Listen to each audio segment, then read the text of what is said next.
The International Organization for Migration team left Nadzab Airport this morning and flew into Garaina. They arrived there with IOM Chief of Mission George Gigari, top provincial government bureaucrats to hand over a disaster plan to the Waria people. After the speeches were given came the signing of the document and the handover. Papua New Guinea is facing its economic challenges. But with that, it is also facing the dry spell. It's a disaster that is being handled by the district authorities, the provincial governments and the national government. But what's more important is that Papua New Guinea is also receiving support from international organizations.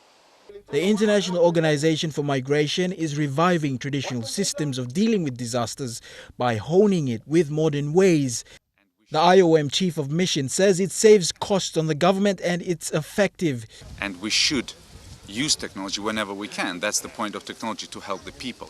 But there are certain areas, like this area here. You can't get to here by truck, you can't drive here. It takes 40 minutes just to fly.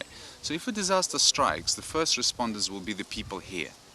So what we have to do is find a cost-effective solution that people themselves can do. In other words, it's a bottom-up process. And let's focus on what we already know and what we can do. Saving costs and effectiveness is exactly what the Morobe provincial government needs this time when dealing with a financial crisis and managing the droughts.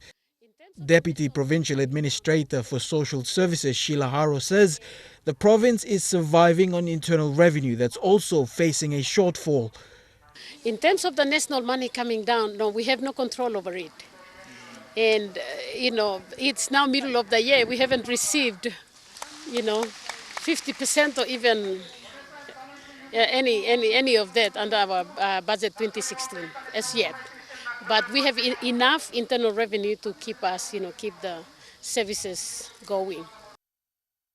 The nationwide drought last year hit Morobe hard, and those places severely affected were aided with a provincial government budget allocation of 1 million kina.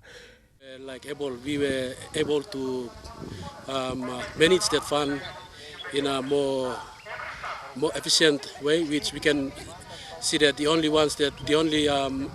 communities that were affected were given the priorities of the relief assistance. The people of Garaina now have a plan, but the implementation of the plan remains to see when disaster strikes. But the IOM team and the authorities say they will not neglect the people.